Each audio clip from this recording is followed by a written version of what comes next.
বন্ধুরা, কিভাবে একজন ট্রেনি ডক্টরকে নির্মমভাবে মারা হলো, ধর্ষণ করা হলো, প্রতিটা মানুষের হৃদয়ে আঘাত করলো, যার প্রতিচ্ছবি আমরা দেখেছি 14ই আগস্ট রাতে স্বাধীনতার প্রাককালে রাজ্যের শহরে শহরে হওয়া মিছিলের কলরবে। গোটা দেশ জুড়ে উঠেছে আওয়াজ। কিন্তু চমকে দেওয়ার মতো বিষয় হলো, গতকালই আরজিকর হসপিটালে মব বা বলতে পারেন দুষ্কৃতীদের দলের দ্বারা হামলা করা হয়। ভেবে দেখুন একবার, ওখানে অনেক ডক্টর, অনেক মানুষ আন্দোলন করছিল ন্যায় বিচারের দাবিতে। হামলা করা হয় ওই হসপিটালেই যেখানে ওই ট্রেনি ডক্টরকে হত্যা করা হয়েছিল। বুঝতে পারছেন কিছু? যেই সমস্ত এভিডেন্স ছিল সেগুলোর কি অবস্থা হয়েছে। হিন্দুস্তান টাইমসের এই আর্টিকেলটা দেখুন, স্বাধীনতা দিবস আজ, কিন্তু এই স্বাধীন দেশে মেয়েরাই সুরক্ষিত নয়। এই ঘটনাটা দেশের প্রত্যেকটা মানুষকে মর্মাহত করেছে। একবার ভেবে দেখুন সেই মেয়েটার পরিবারের কি অবস্থা। সেই ট্রেনি ডক্টরের বাবা মা, আত্মীয় স্বজনরা যা বলছে, যে অবস্থা তাদের মেয়েকে দেখেছে, সেটা কতটা কষ্টকর একবার ভাবুন তো। 14ই আগস্ট রাত প্রায় 12:30 নাগাদ গোটা রাজ্য জুড়ে বা বলতে পারেন পুরো দেশ জুড়ে চলছিল আন্দোলন। রিক্লেম দ্য নাইট এই নামে বেরিয়েছিল আন্দোলন। এই আন্দোলনের মূল বক্তব্য ছিল মহিলাদের অধিকার পাওয়া উচিত। যে মেয়েরা রয়েছে, মহিলারা রয়েছে, তারাও মাঝরাত অবধি সুরক্ষিতভাবে কাজ করতে পারে, যেন তাদের কোনো রকম সমস্যায় পড়তে না হয়। এইটাই ছিল রাত্রিকালীন ওই আন্দোলনের দাবি। সেই সঙ্গে তারা বলছিল যে ঘটনা ঘটেছে তার ন্যায় বিচার চাই। 14ই আগস্ট মধ্যরাতে বা বলতে পারেন 15ই আগস্টের প্রাককালে রাত 12:30 নাগাদ গোটা কলকাতার যে ভিড় ছিল, সেটা কলকাতার আরজিকর মেডিকেল হসপিটাল চত্বরে ঢুকে পড়ে। আন্দোলনকারী ডাক্তারদের ওপর হামলা করার চেষ্টা করে। ডাক্তারদের ওখান থেকে পালাতে বাধ্য হতে হয়। এমনই সিচুয়েশন তৈরি হয়। আন্দোলনকারীরা বলে পুলিশ ওখানে দাঁড়িয়ে ছিল, কিন্তু কোনো রকম অ্যাকশন নেওয়া হয়নি। একবার কল্পনা করুন। অন্যদিকে পুলিশের স্টেটমেন্ট শুনলে দেখবেন তারাও শক। পুলিশ অফিসিয়ালস বলে তখন তারা এমার্জেন্সি বিল্ডিং এ যায় যখন এই হামলা হয়েছিল। তারা সবাই শকড হয়ে যায়। গত 28 বছরের কেরিয়ারে নাকি তারা এই ধরনের দৃশ্য দেখেনি। সেই দুষ্কৃতীদের দল সবকিছু ভাঙচুর করায় মগ্ন ছিল। ইলেকট্রিসিটির তার এসব ছেঁড়া হচ্ছিল। তলোয়ার নিয়ে তারা ভেতরে ঢুকে পড়েছিল।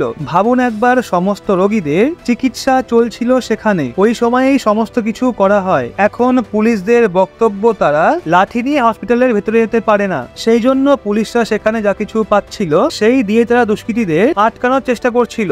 যে এমার্জেন্সি বিল্ডিং ছিল তার লোহার গেট, লাইট, ফ্যান সব ভেঙে ফেলা হয়েছে। এখন যে সমস্ত পেশেন্টদের চিকিৎসা চলছিল, ভাবুন তাদের কি হাল হবে। ঠিক কতটা নিন্দাজনক বিষয় এটা। মানে একটা শান্তিপূর্ণ আন্দোলনের স্থানে যেখানে সব মানুষরা একত্রিত হয়ে ন্যায় বিচারের দাবি করছে, তাদের মধ্যেই একটা ভিড় ঢুকে পড়ে। কোথা থেকে আসে, কারা তারা, সেই ব্যাপারে কিছুই জানতে পারা যায় না। কিন্তু সেখানে কোথাও না কোথাও ওই আন্দোলনকে থামানোর চেষ্টা করা হয়। মানে অনবরত কিছু না কিছু করার চেষ্টা করা হচ্ছে। আমাদের এখানে কি হয় শুনুন, যখন সবাই মিলে ন্যায় বিচারের দাবি করছে, স্লোগান উঠছে, ঠিক সেই সময় চালিয়ে দেওয়া হয় জাতীয় সঙ্গীত। রীতিমতো সবাইকে কিছুক্ষণ চুপ থাকতে হয়। এখন এগুলো ইচ্ছাকৃত নাকি কোইন্সিডেন্ট সেই বিষয়ে যাচ্ছি না, কিন্তু আরজিকরের গতকালের ঘটনার বিষয়ে পুলিশ বলে আমরা টিয়ার গ্যাস ফায়ার করি যাতে ভিড় আটকানো যায়। অ্যাডিশনাল ফোর্সকে ডাকা হয়। বলা হয় বেশ কিছু পুলিশ মাইনর ইনজিওর্ড হয়েছে। এখন কলকাতার যে পুলিশ কমিশনার রয়েছেন, উনি রাত 2টো নাগাদ একটা স্টেটমেন্ট দেন, যা নিয়ে ভাবনা আরো বেড়ে যায়। কলকাতার পুলিশ কমিশনার বিনীত কুমার গোয়েল সরাসরি এই অপবাদ মিডিয়ার ওপর চাপিয়ে দেন, যা কিছু এসব হচ্ছে সেগুলো নাকি মিডিয়ার জন্য হচ্ছে। মিডিয়া কলকাতা পুলিশকে পুয়ার লাইটে ভুল ভাবে দেখানোর চেষ্টা করেছে, কিন্তু আমরা সবসময় মানুষজনের পাশে থাকি। এখানে আমি মন থেকে বলছি, আমার টিমের যত মেম্বার রয়েছেন তারা কাউকে বাঁচাচ্ছে না, আড়াল করার চেষ্টা করছে না। যদি সিবিআই প্রমাণ করতে পারে যে আমাদের কোনো টিম মেম্বার এর সঙ্গে সামিল রয়েছে এবং কাউকে আড়াল করার চেষ্টা করেছে, তো আমরা সেটার পুরো রেসপন্সিবিলিটি নেব।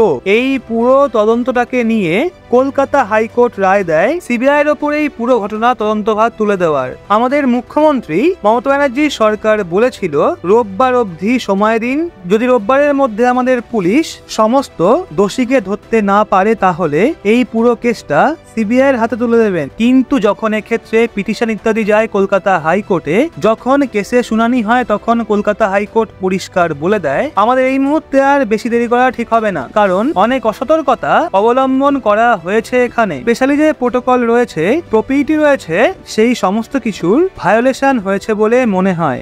এছাড়া আরজিকর মেডিকেল হাসপাতালের যে প্রিন্সিপাল ছিলেন উনি রিজাইন দেন। সে আমার মেয়ের মতো, আমি এটা দেখতে পারবো না। কিন্তু এখানে কলকাতা হাইকোর্ট স্বয়ং বলে যখন তিনি রিজাইনই করলেন তখন এত দ্রুত অন্য জায়গায় কিভাবে জয়নিং পেয়ে গেলেন, কিভাবে এত দ্রুত অন্য কোনো জায়গার প্রিন্সিপাল করে দেওয়া হলো তাকে, এমনটা কিভাবে হতে পারে? এখন এই সবগুলো বিষয় নিয়ে অনেক প্রশ্ন মাথায় আসছে যে আসলে চলছেটা কি, এই পুরো কেসটা তদন্ত কি আদেও সঠিকভাবে হচ্ছে নাকি না। এই জন্য তদন্ত ভার সিবিআই হাতে চলে গেছে। এখন সিবিআই কোন কোন বিষয়ের উপর সবচেয়ে বেশি নজর দেবে, অনেক ইনভেস্টিগেশন হবে, জেরা হবে। ডাক্তারের ফরেন্সিক এক্সপার্টদের বিশাল টিম চলে এসছে কলকাতায়। যেখানে রাত্রেবেলায় হামলা হয়েছিল সেখানে সকালবেলা সিবিআই গেছিল এবং অল্প বিস্তর তদন্ত করার চেষ্টাও করেছিল। তারা খতিয়ে দেখছিল কোনোভাবে তথ্য নষ্ট করার চেষ্টা তো করা হয়নি, এভিডেন্স লোপাট করার চেষ্টা করা তো হয়নি। দেখুন সিবিআই এখানে 6টা বিষয়ের ওপর ফোকাস করতে পারে। প্রথম, ওই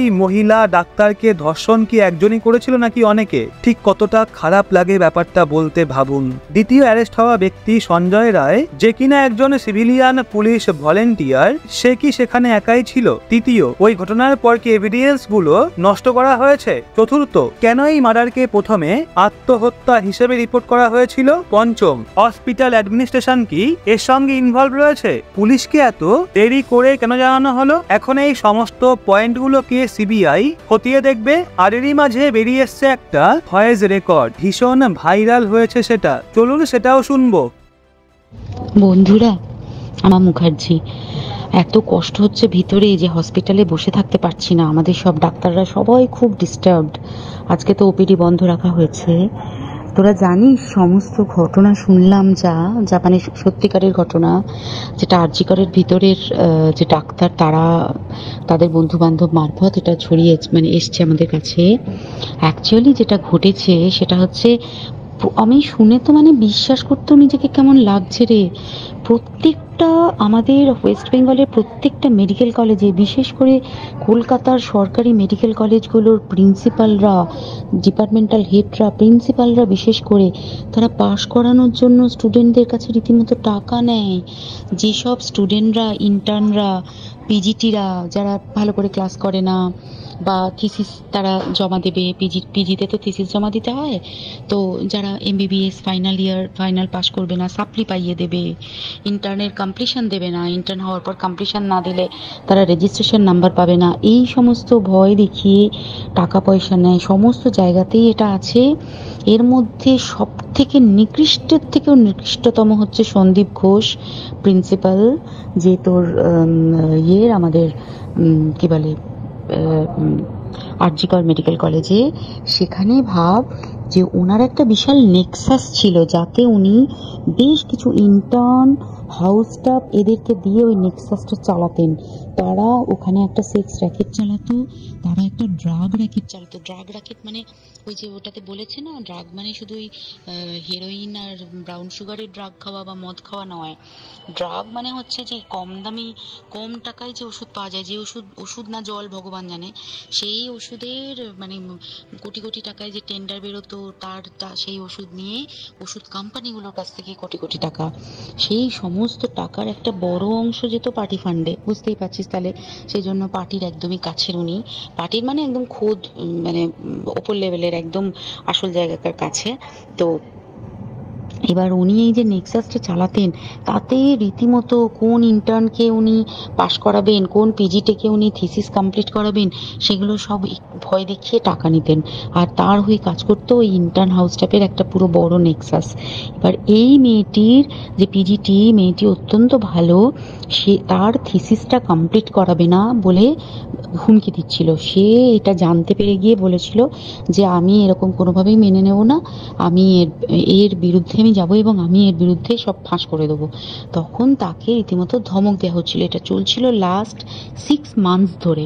6 মাস ধরে তাকে হুমকি দেওয়া, তার প্রতি মানে বেশি বেশি প্রথমের দিকে কি করছিল, অত্যাচার করছিল। মানে কিরকম, বেশি বেশি করে নাইট ডিউটি দিচ্ছে, at a stage 36 hours duty, বেশি বেশি করে নাইট, বেশি বেশি করে খাটানো। এবং এগুলো সব জানে ডিপার্টমেন্টাল হেড, চেস্টের যে ডিপার্টমেন্টাল হেড সেও জানে, সিনিয়র পিজিটিরা সবাই জানে।